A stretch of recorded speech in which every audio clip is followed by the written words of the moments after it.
Uno, 2 y 3. En el día de hoy se va a exponer dentro del curso de introducción al derecho en la carrera de derecho la problemática del incumplimiento del Código de Ética del Colegio de Abogados. El marco que regula la conducta y la forma de actuar éticamente o moralmente, también podríamos decirlo, es el libro del Código de Ética de Abogado. Este código va a dirigir,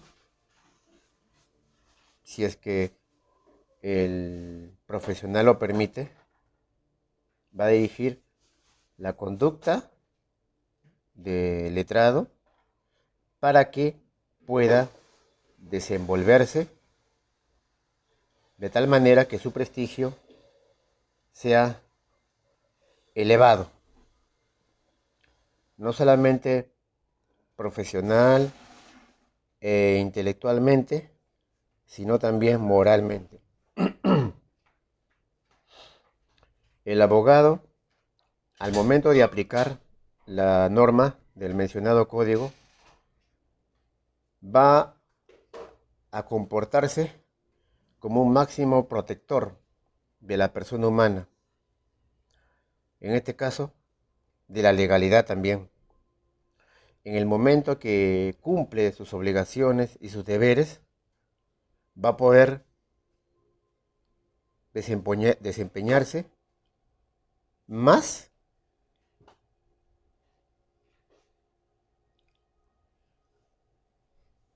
como profesional y humano.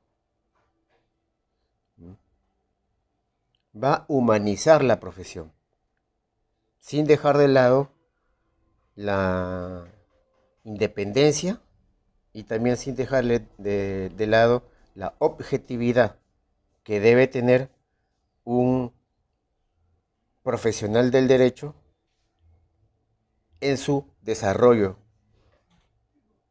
de su carrera. El abogado, así como tiene obligaciones y deberes, también tiene un derecho, que es el derecho a la independencia. Así como un letrado no puede dejar en indefensión a una persona, a un ser humano que está siendo víctima de ilegalidades o está siendo víctima de delitos imputados dolosamente y tendenciosamente, también está en la libertad de no elegir dirigir, de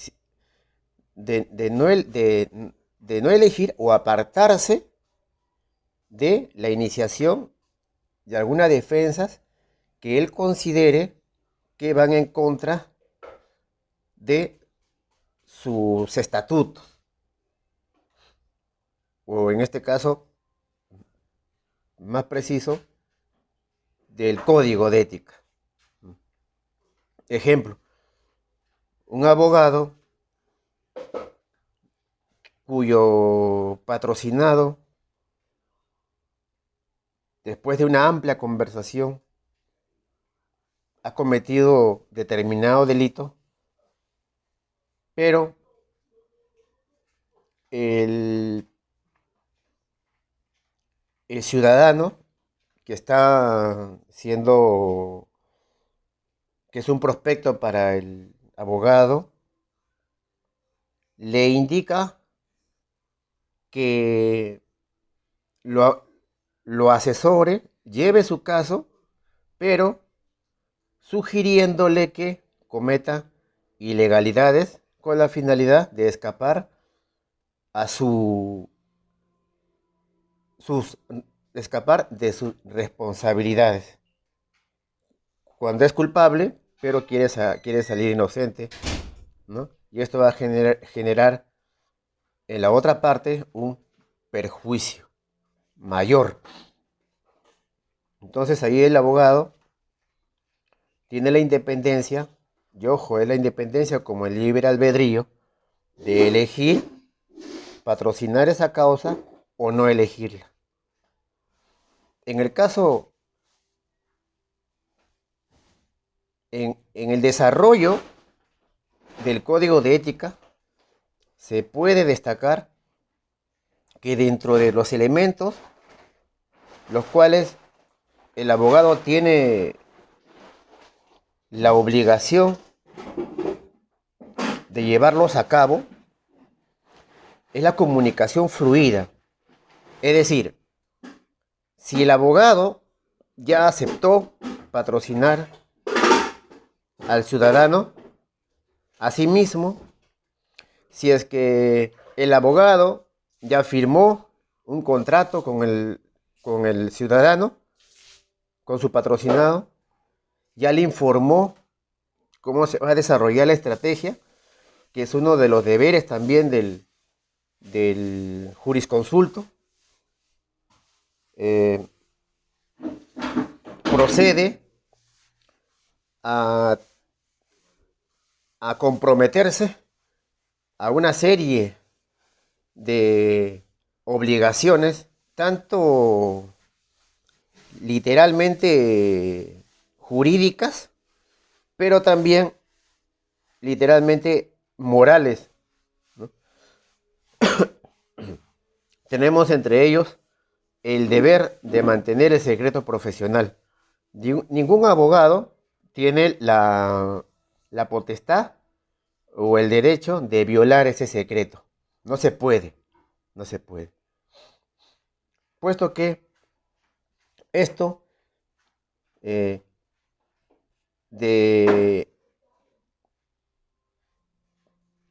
de, de no obedecerse traería como consecuencia no solamente la desconfianza de la sociedad para con el profesional en el derecho, sino también la falta de sinceridad del patrocinado con su abogado, de tal forma que la defensa sea ineficaz y por consiguiente se pierda la causa, se pierda el proceso, ¿no?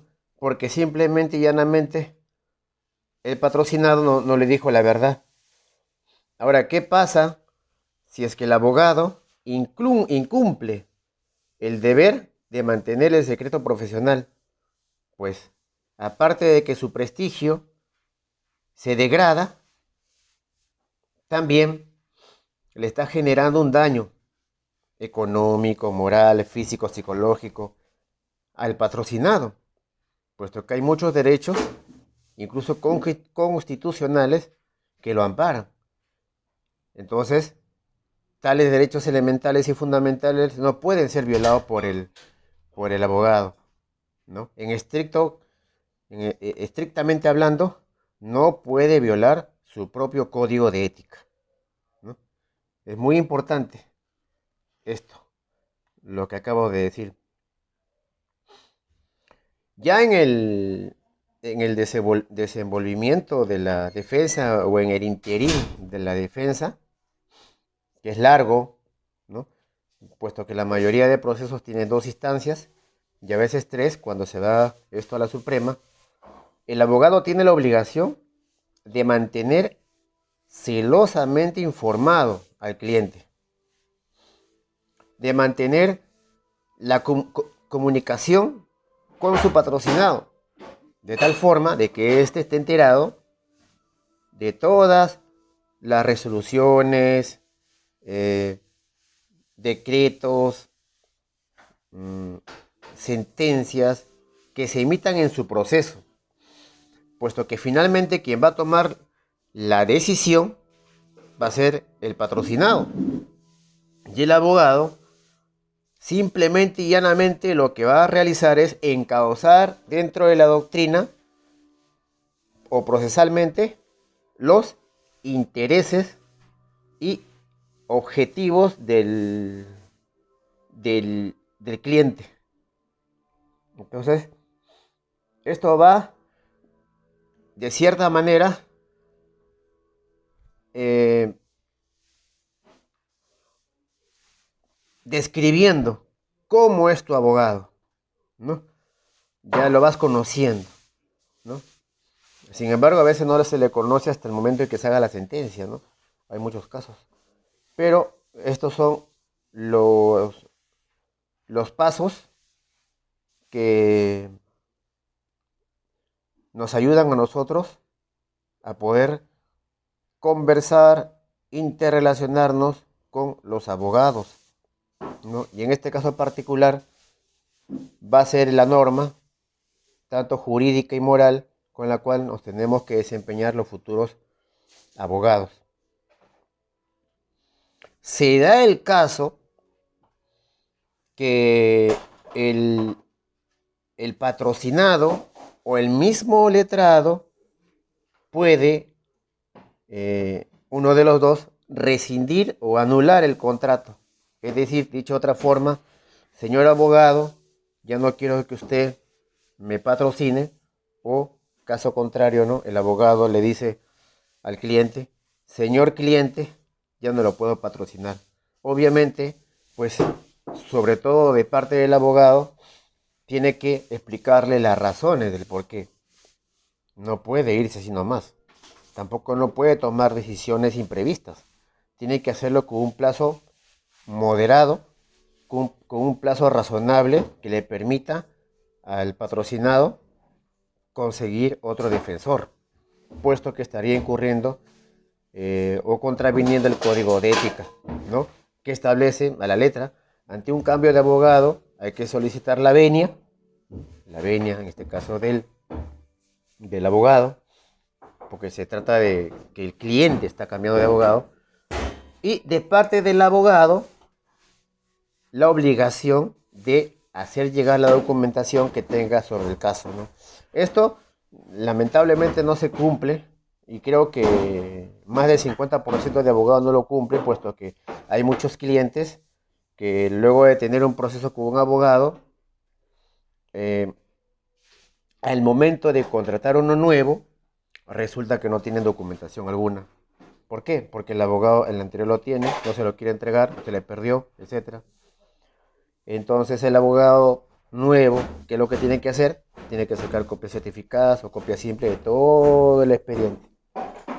Entonces hay una obligación ética de que entre abogados, en este caso el abogado saliente debe entregar la documentación al abogado entrante a la defensa, y el abogado entrante, el abogado que tome el caso, pues ya tenga todos los elementos probatorios, o mejor dicho, todos los elementos que están en el expediente, ¿no? Ya que el abogado tampoco de oídas no puede defender a un cliente, ya que el mundo del derecho o en el mundo del caso está en el expediente. Cualquier suceso o hecho que no esté probado o acreditado o exista en el expediente, simplemente no existe para el abogado. La comunicación fluida con la parte contraria a través de su abogado. Entiendo, o se debe entender, que la comunicación fluida de un abogado que patrocina, ejemplo, al demandado, pues tiene el deber eh, de comunicarse fluidamente con el abogado de la parte demandante, ¿no? O viceversa, viceversa. Esto podría de repente tomarlo a mal los litigantes de a pie, las partes, puesto que en algunas oportunidades los litigantes o los patrocinados pues eh, tienen una conducta celosa con el abogado, es decir, consideran mal que el abogado converse con el abogado de la otra parte, ¿no? Obviamente esto es simplemente, pues, desconocimiento de parte del cliente, pues que es normal o se debe de que entre abogados oponentes se deben comunicar, ¿no? Yo debo suponer que es para diferentes cosas, ¿no? Uno es para, primeramente, mmm, desarrollar las defensas de sus defendidos, ¿no? De una forma práctica, de una forma acelerada y también, pero en aras del beneficio de los clientes o de los patrocinados, ¿no? Correspondientes a cada abogado, ¿no? Entonces el cumplimiento del código de ética, eh, de acuerdo a este aspecto, es importante, ¿no? Es a veces extraño que los abogados se pongan en comunicación para poder conversar de derechos opuestos o de intereses opuestos, pero el código de ética está estableciendo de que debe existir una comunicación fluida con la parte contraria a través de sus abogados. Entonces, esto hay que tomarlo en cuenta y los abogados tienen que actuar profesionalmente y éticamente al momento de cumplir esta regla. Ahora, cuando sucede todo lo contrario, en este caso, el incumplimiento del código de ética del abogado va a generar al miembro del colegio del mismo una serie de sanciones, no solamente legales, sino también morales, y el desprestigio también de su imagen. Obviamente también que si es que es denunciado este incumplimiento del código de ética, pueden traer como consecuencia resoluciones que van a impedir el libre ejercicio de la abogacía al profesional, ¿no? Porque ya no se le considera un abogado probo, está desacreditando al colegio. No solamente eso, sino que eh, parte de ello, parte de lo que acabo de comentar, están las suspensiones, ¿no? El rechazo de la comunidad hacia el letrado, el rechazo moral, el rechazo público, ante también dentro del Poder Judicial, evidentemente, o obviamente o consecuentemente va a haber una publicidad de la falta de conducta del abogado y por consiguiente va a perder el respeto, la credibilidad y sobre todo la consideración que debe tener un abogado en el momento que defiende los intereses del, del patrocinado. Ahora, esto también va a influir no solamente dentro de los ciudadanos patrocinados naturales, ¿no? Sino también dentro de las empresas y organizaciones. Dentro de las empresas y organizaciones el abogado tiene que ser muy pulcro, muy cuidadoso en que si es que está defendiendo a una empresa jurídica, no puede defender a uno de los propietarios como persona natural en casos que se contraponen los derechos de esta persona natural con la jurídica, ya que obviamente existen empresas como son las sociedades anónimas abiertas, como las sociedades anónimas cerradas, donde existen accionistas, ¿no? Entonces, momento de que el abogado no se, no se, no sabe diferenciar, o no diferencia, o no quiere diferenciar esta, este cuidado, entonces va a cometer una falta al código de éticas. Podemos tomarlo como ejemplo. La empresa, como empresa jurídica, tiene un gerente, el cual ha sido denunciado por el consejo directivo, ¿no? El consejo directivo emite una sentencia, perdóneme, el consejo directivo de la empresa o el directorio de la empresa decide contratar al abogado o decide utilizar al abogado de la empresa para denunciar al gerente o al exgerente, ¿no?